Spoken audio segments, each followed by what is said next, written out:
Assalamualaikum warahmatullahi wabarakatuh. Nah, selanjutnya kita akan membahas mengenai bab 3, yaitu bab refleksi. Bab translasi kemarin itu sudah selesai. Kita lanjutkan ke bab baru. Nah, refleksi ini, misal kalian ingat di SMA itu kan merupakan pencerminan ya.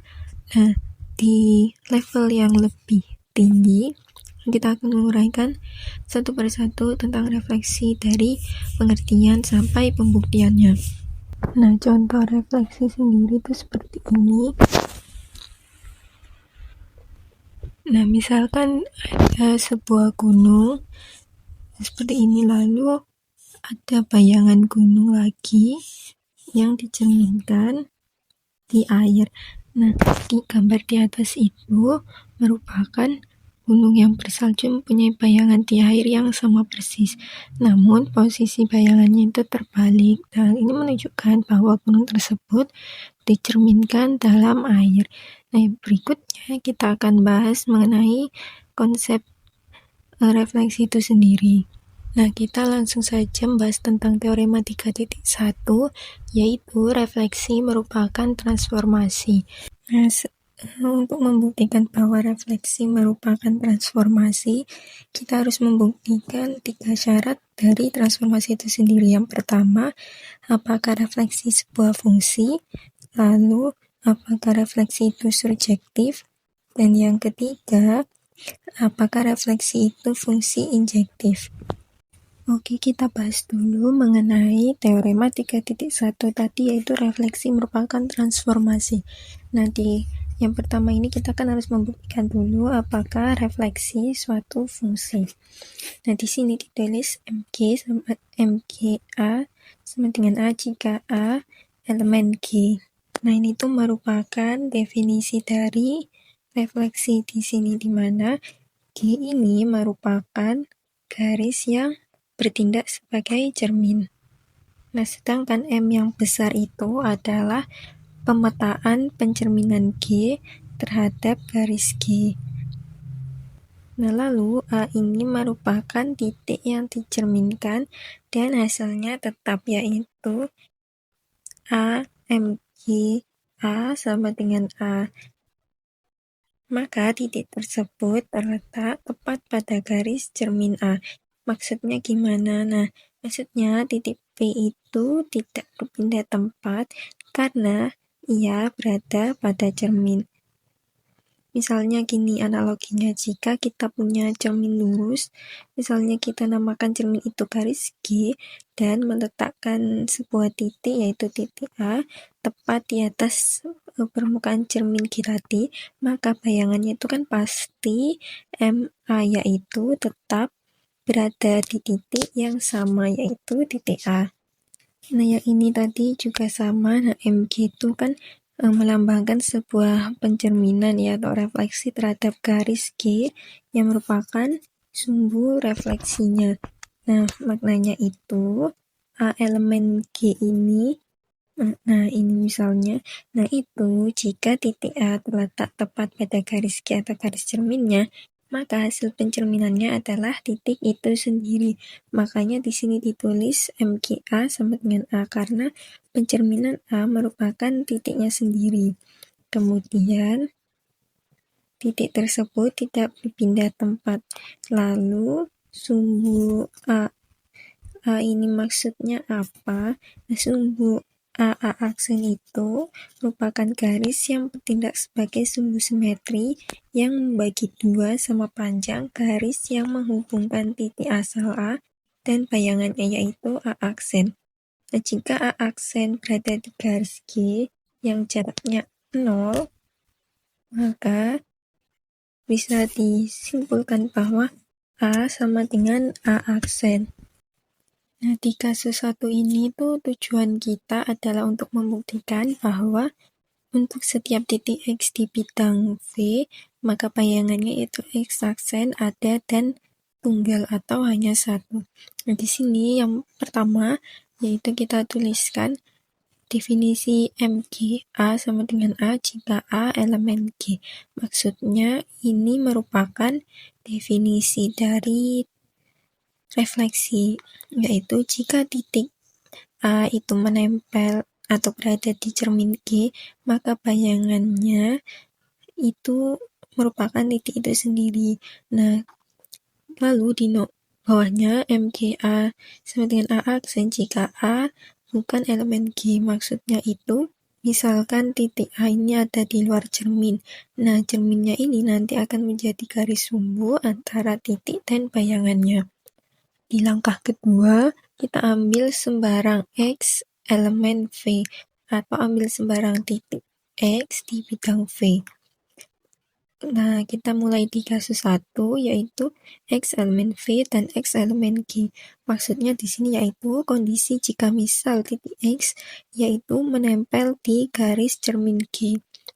Lalu bisa ditulis MGX sama dengan X aksen sama dengan X. Nah, ini berdasarkan definisi bahwa bayangannya adalah dirinya sendiri. Mana tadi ya? Yang X elemen V dan X elemen G di langkah kedua itu kan dia berarti titik X kan menempel di garis cermin G. Nah, ini seperti definisi. Nah, A elemen G, maka MGA sama dengan A. Nah, karena di sini X elemen V dan X elemen G, maka MGX itu sama dengan X, ya kan? Dan juga sama dengan bayangannya. Kemudian bisa disimpulkan kalau X aksen sama dengan X, maka X ini merupakan titik tunggal. Nah, karena X cuma ada satu ya di posisinya, maka bayangannya pasti tunggal. Selanjutnya yaitu di kasus 2, X elemen V dan X bukan elemen G. Maksudnya ini kondisi apabila titik X ada di luar garis cermin G. Lalu MGX sama dengan X aksen itu maksudnya titik X dicerminkan menjadi X aksen. Nah, G merupakan sumbu X aksen. Maksudnya cermin G itu letaknya tepat di tengah-tengah garis yang menghubungkan X dan X aksen. Nah, seperti ini tadi ya di definisinya. Maka G itu tegak lurus dengan X aksen. Maksudnya garis sumbu itu pasti tegak lurus ya dengan garis yang dihubunginya. Nah, misalkan titik potong G dan X aksen adalah O, itu merupakan premis tambahan. Nah, kita beri nama perpotongan titiknya ini adalah titik O, maka XO sama dengan OX aksen dari langkah 6, 7, dan 8. Maksudnya jarak dari benda ke cermin atau XO sama dengan jarak cermin ke bayangan yaitu OX. Maka bisa disimpulkan bahwa X aksen itu tunggal. Melewati titik O hanya ada satu garis yang tegak lurus dan hanya ada satu titik yaitu X aksen yang jaraknya sejauh XO. Jadi bayangannya terbukti mustahil ada dua ya. Nah, karena terbukti mustahil ada dua alias hanya ada satu atau tunggal, maka ia terbukti merupakan fungsi. Nah, yang berikutnya yaitu di bagian 2, bukti refleksi merupakan surjektif. Tujuannya untuk membuktikan apabila kita ambil sembarang titik X di X aksen misalnya di bidang V, dia pasti memiliki prapeta X yang jika dicerminkan hasilnya merupakan X aksen itu sendiri. Nah, yang pertama, kita tulis dulu definisi dari refleksi sama seperti sebelumnya. Lalu kita ambil sembarang X elemen V dan X aksen elemen V. Kita ambil ya sembarang bayangan X aksen yang mau kita cari rapetanya atau cari asalnya. Maka X aksen itu sama dengan X dari langkah 1 dan 2. Kita tetapkan asalnya itu X yang merupakan bayangannya sendiri. Mengapa demikian? Karena cermin itu memiliki sifat involusi atau bolak-balik. Kemudian kita ambil sembarang titik X aksen elemen V dan X aksen tidak sama dengan bukan elemen G. Nah, maksudnya kita mau cek dulu nih apakah apabila posisinya itu ada di luar garis. Lalu X aksen memiliki prapeta yaitu X. Kenapa? Nah, jika X dicerminkan menjadi X aksen, maka kebalikannya juga kan berlaku. Jadi setiap titik di bidang pasti bisa jadi bayangan dari suatu titik lain. Lalu disimpulkan dari langkah 1 sampai 5 bahwa MG ini bahwa MG surjektif, yaitu karena semua titik di daerah hasil pasti punya pasangan di daerah asal sesuai syarat atau definisi fungsi surjektif. Yang ketiga yaitu bukti refleksi bersifat injektif atau satu-satu. Nah, tujuan kita yaitu membuktikan bahwa kalau ada dua titik yang berbeda, misalkan A tidak sama dengan B, maka bayangannya tidak mungkin menumpuk di satu titik yang sama. Misalnya MGA tidak sama dengan MGB. Nah, pembuktian ini dibagi menjadi 4 kasus yang memungkinkan posisi titik A dan B terhadap garis G. Nah, di langkah 1-2 ini kita ambil sembarang A, B elemen V dengan A itu tidak sama dengan B yang merupakan premis awal. Nah, di sini kita ambil dua titik yang posisinya berbeda. Kemudian di kasus 1 yaitu ini A elemen G dan B elemen G. Maka kalau A elemen G dan B elemen G, kedua titiknya menempel di garis cerminnya. Lalu, karena menempel di garis cermin sesuai definisi, maka MGA sama dengan A dan MGB sama dengan B. Karena kan menempel ya, sesuai definisi tadi. Karena A tidak sama dengan B, maka pasti bayangannya berbeda. Dari langkah yang sebelumnya, kalau misalnya nih benda yang menempel di cermin kan bayangannya pasti di situ juga. Nah, kalau misal asalnya beda, maka bayangannya kan juga pasti beda. Selanjutnya di kasus yang kedua yaitu A elemen G dan B elemen G. Nah, kita misalkan berarti satunya di luar cermin dan satunya menempel di cermin. Nah, yang di luar cermin itu yang mana? Yang di luar cermin itu ya itu yang ini. A bukan elemen G, maksudnya A berada di luar garis cermin G. Lalu yang B itu merupakan B elemen G yang mana? Titik B itu berada pada garis cermin G. Nah, di sini dituliskan MG A sama dengan A, MGB sama dengan B, dan A aksen tidak sama dengan B. Maksudnya di langkah sebelumnya kan bayangan A itu yaitu A aksen pasti tidak di garis G karena kan A itu tadi bukan elemen G atau tidak berada di garis G tadi kan. Nah, sedangkan bayangan B itu ada di garis G yaitu B elemen G tadi. Nah, karena lokasinya sudah berbeda area, pastinya bayangan A yaitu A aksen kan tidak sama dengan B. Lanjut ke kasus yang ketiga. Di kasus ketiga yaitu A elemen G dan B bukan elemen G, yaitu kebalikannya. Sama seperti kasus yang tadi ya, yang kasus 2. Di sini A merupakan titik yang menempel atau berada di garis cermin G, sedangkan B tidak berada di garis cermin G alias berada di luar garis cermin G. Nah, karena A elemen G atau berada di garis cermin, maka pemetaan A itu sama dengan A dan pemetaan B sama dengan B aksen. Dan A tidak sama dengan B aksen. Seperti yang sebelumnya ya, yang sudah saya jelaskan, bayangannya A aksen itu kan ada di garis G, sedangkan bayangannya B itu tidak di garis G kan.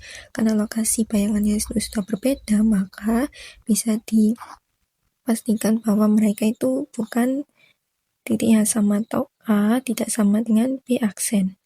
Selanjutnya, di kasus keempat, yaitu keduanya bukan berada di garis cermin, yaitu A tidak berada di garis cermin G, dan B tidak berada di garis cermin G juga. Nah, karena dua-duanya di luar cermin, ini kita membutuhkan pembuktian kontradiksi, yaitu kita andaikan ada yang salah. Nah, kita andaikan MGA sama dengan MGB atau bayangan A, yaitu A aksen sama dengan B aksen. Nah, maksudnya di sini tuh kita menggunakan kontradiksi. Kita coba misalkan bahwa bayangannya itu ternyata berada di satu titik yang sama. Karena berada di satu titik yang sama, maka A aksen tegak lurus dengan garis G, dan B aksen juga tegak lurus dengan garis G. Nah, apabila refleksi itu, garis penghubung benda dan bayangan itu wajib tegak lurus dengan cermin. Nah, di sini terdapat dua garis yang melalui titik A aksen yang tegak lurus terhadap G.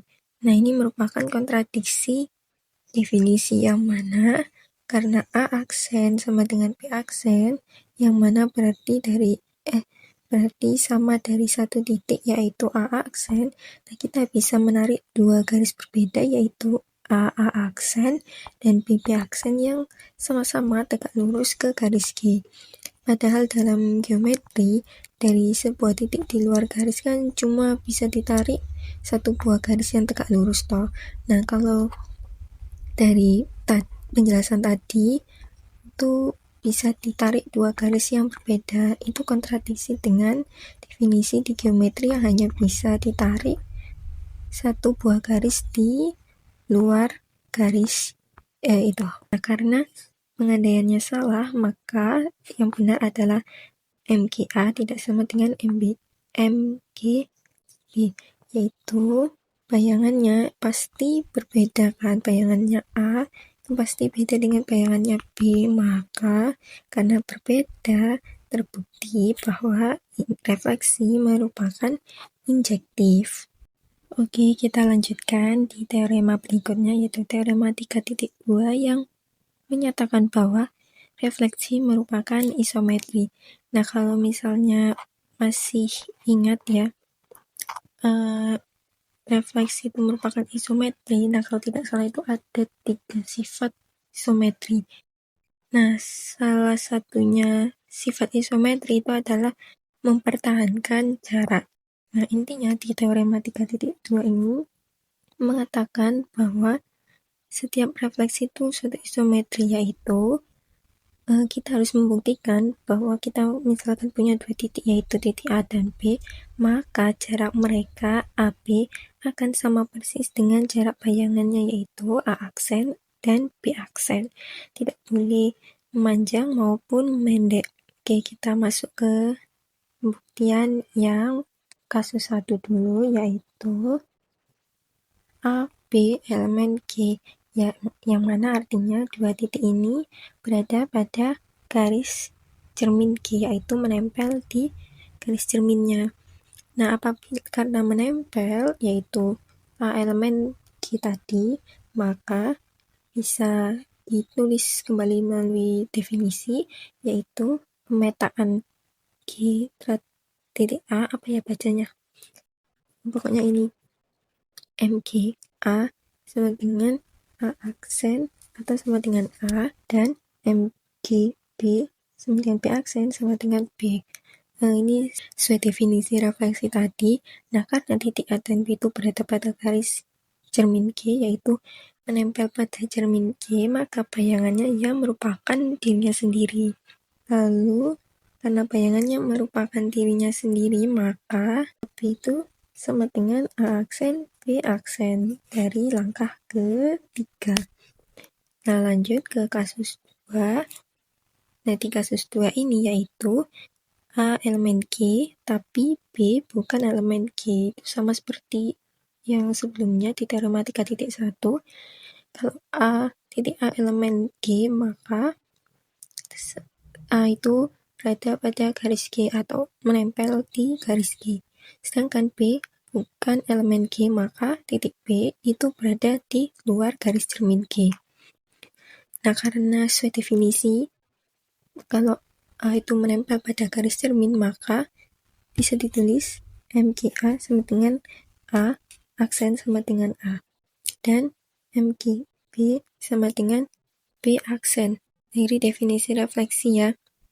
Maksudnya itu titik A tetap berada di tempat itu dan titik B pindah ke seberangnya cermin, yaitu B aksen. Misalnya mungkin bingung ya, penggambarannya itu seperti ini. Nah, kalau misalnya ini garis G, nah titik A aksen di sini, maka pencerminannya itu akan ada di sini. Kelihatan nggak? Loh, salah. Nah, ini A dan ini A aksen. Nah, lain halnya seperti B, kalau di sini B, maka pencerminannya kan pasti di sini. B aksen alias menyeberangi garis cermin G. Gitu ya. Lanjut ke langkah selanjutnya, yaitu G, sumbu dari B aksen ya. Definisi refleksi sendiri. Nah, garis G itu tegak lurus dengan B aksen dan membagi dua sama panjang di titik potong, yaitu titik O. Selanjutnya kita lihat di sini, kita perhatikan segitiga ABC dan AB aksen C.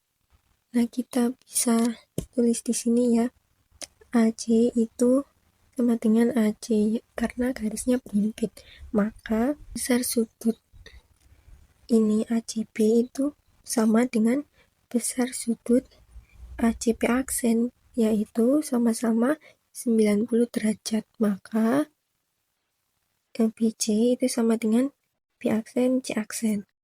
Nah, itu pakai sifat sisi, sudut, sisi. Nah, kedua segitiga ini kan merupakan segitiga yang kongruen. Pakai sisi, sudut, sisi. Lalu, dari langkah 7, 8, dan 9, karena memenuhi syarat sisi, sudut, sisi, ini sisi, sudut, dan sisi, maka segitiga ini kongruen. Kalau nggak salah kan ada sisi, sudut, sisi, sisi, sama sudut, sisi, sudut. Sama satunya apa ya? Lupa. Nah, ini memenuhi sisi, sudut, sisi. Maka bisa dikatakan kedua segitiga itu kongruen.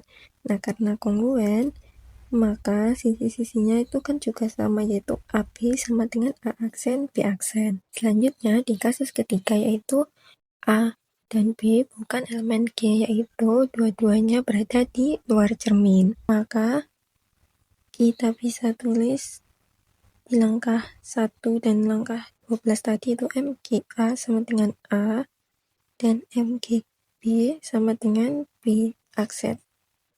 Nah, kita perhatikan dulu segitiga ini. Nah, kita coba perhatikan segitiga ACD dan A aksen CD. Nah, ACD dan A aksen CD. Sini kan garisnya, segitiganya kan berhadapan yang berlawanan arah ya.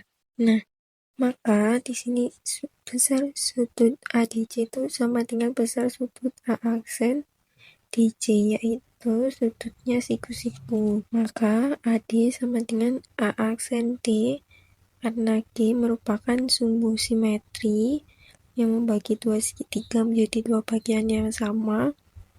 Maka garis AD itu sama dengan D A aksen. Nah, ini ada titik, ada tandanya sama, maka segitiga ACD itu kongruen dengan segitiga A aksen CD dari langkah 14 dan 16. Nah, karena di langkah sebelumnya tadi segitiga ACD kongruen dengan segitiga A aksen CD, maka kalau kongruen kan sisi-sisinya sama ya. Jadi di sini ditulis sisi AC sama dengan sisi AC aksen dari langkah sebelumnya. Lalu kita lihat lagi segitiga ABC dan A aksen, B aksen, C aksen, A aksen, B aksen, C. Yang ini. Nah, maka bisa ditulis AC sama dengan A aksen C. Dari langkah 18 tadi ya, dan besar sudut ACP itu sama dengan 90 derajat dikurangi besar sudut ACD. Lalu kedua ruas dikurangi besar sudut AC aksen D, maka sama dengan besar sudut AC aksen D, merupakan konsep jumlah sudut segitiga. Lalu di langkah 22, BC sama dengan P aksen C dari G sumbu simetri dan segitiga APC kongruen dengan segitiga A aksen P aksen C di langkah 19 sampai 21 tadi. Lalu karena kongruen bisa ditulis AB sama dengan A aksen B aksen, sisinya sama. Nah, dari pembuktian yang dilakukan di kasus 1 sampai 3 itu bisa disimpulkan bahwa A aksen sama dengan MGA, B aksen sama dengan MGB, maka AB sama dengan A aksen B aksen. Nah, jadi terbukti bahwa setiap refleksi merupakan isometri.